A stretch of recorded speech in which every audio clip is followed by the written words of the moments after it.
Ayan, ginawaran naman ng Leadership Excellence in delivering proficient legal services ang ating punong manananggol pambayan, Pao Chief Acosta, sa ginanap na 3rd Crystal International Women's Awards 2024 sa Okada, Manila. Let's all watch this. We can't contain our gladness. We want to express our happiness. We're overfilled with joy today.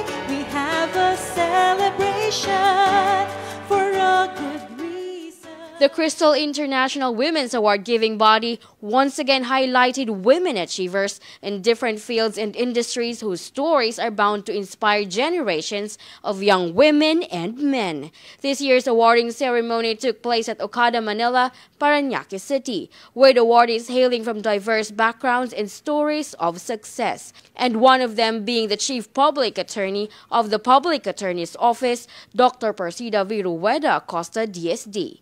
During the 3rd Crystal International Women's Awards 2024, she was conferred with the Leadership Excellence in Delivering Proficient Legal Services Award.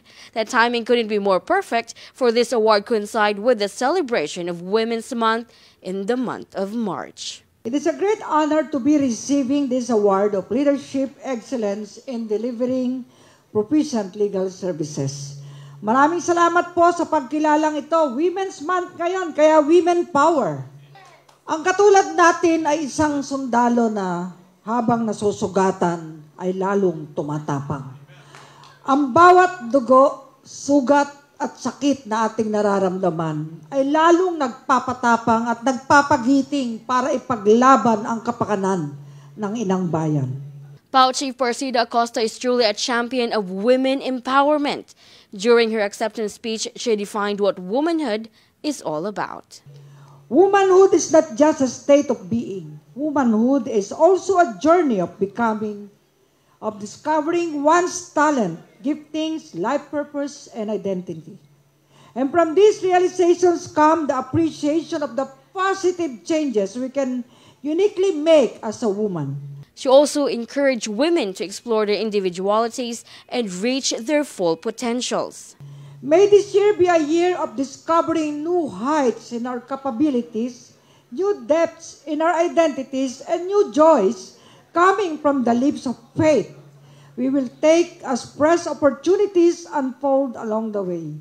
The Chief Public Attorney also asked everyone to pray for our beloved country as she ended her brief speech.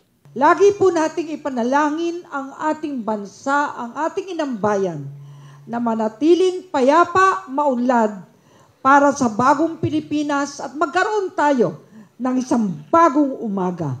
Mabuhay po tayo lahat. Chief Acosta, you're defending the people's rights. You keep on fighting the good fight. To justice and public service, you've dedicated your life. You're deeply touching others' lives. Chief Acosta, you're defending the people's rights.